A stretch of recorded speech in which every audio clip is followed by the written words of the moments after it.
impacting lives that impact the world. With Clifford L Marshall II. This is Laurana Edwards. Her specialty? Strategic marketing for businesses, both big and small. Here she is doing a workshop for the Business Owners Ministry of Abyssinian Baptist Church. We had an opportunity to interview her. Hi, I'm Clifford L Marshall for CLM TV, and here we are. We're going to interview one of the top marketing experts out here in the business world today, Miss Laurana Edwards. Hi, Laurana. How are you? I'm fine, and yourself? Thank you for coming down. Thank you. Now, I heard in your presentation you were talking about research that small businesses or any business has to do some type of research, and there was 3 components of marketing research. Can you just tell us or elaborate about those three components? Yes, research is so essential to the small business, actually to any business organization. And the 3 components that I mentioned were the demographic profiles, the geographic profile, as well as the psychographic profile. And what it relates to in terms of demographics are statistical characteristics that one could, describe for the consumer. Mm-hmm. And that information is very important because you want to know information about your consumer that will tell you, the business owner, a little something about the consumer. For example, you want to know if the consumer is in the proper age range. Are you selling to teens or are you selling to mature adults? Okay. The baby boomers has been a significant demographic in the 21st and 20th century marketing recently. The psychographics deal with the mindsets or the special interest of the consumer. Okay. So you want to know what will motivate the consumer to buy. Right. And in order to understand what will motivate the consumer to buy, you should have some insight on how the consumer thinks or maybe some of the behavior that they have exhibited in the past. Right. Sort of like how they've purchased in the past or where they travel and things like that. Right. The geographics deal with the range in terms of where you would like to sell your products or how you will be able to deliver your product to the consumer.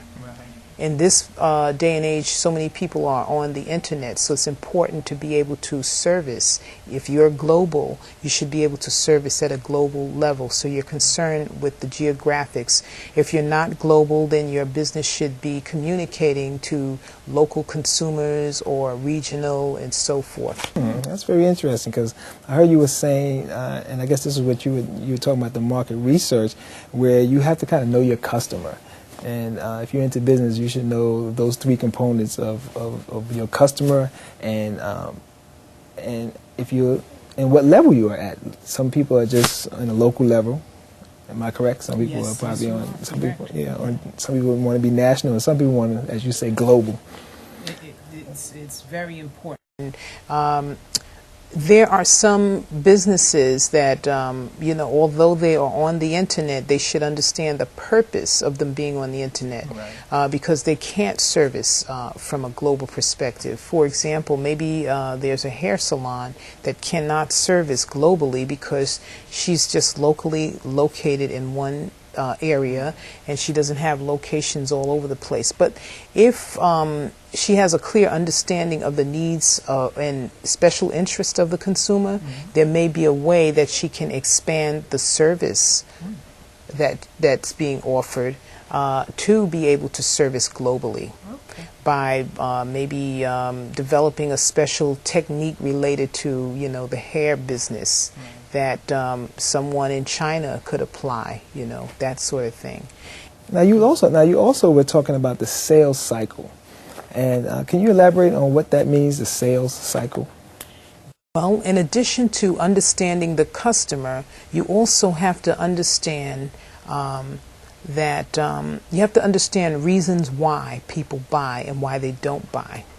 And with that said, there is a cycle that takes place And generally speaking, in the retail industry, the cycle is sort of like an instant activity that occurs when one is selling.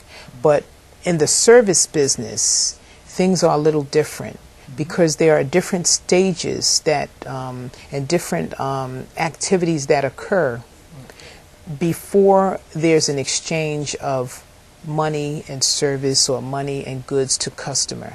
So those activities are part of a cycle, and they occur over and over from customer to customer, or from, you know, the same customer who engages in a second phase of a purchase.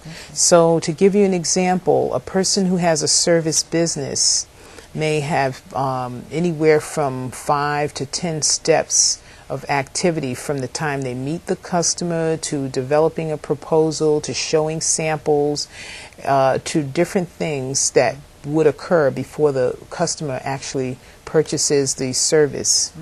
Whereas maybe in an internet-based business, or maybe in a retail business, it's just an instant 1-2, you know, situation where, for example, on the internet, someone logs on, they go onto the website, they find what they want, they press a button and download the merchandise and key in their credit card number, and from then on, you know, the sale is made and everything has been obtained within, you know, 10-15 minutes. And in the other case that I just mentioned, where we talked about where I spoke about a service business, that, you know, activity could take anywhere from 3 weeks to 3 months. Right. Those are some fantastic tips, and that's just a smidgen of all the information that you have about Yes. marketing. Okay. Well, listen, we want to thank Laurana for coming down. It was fantastic.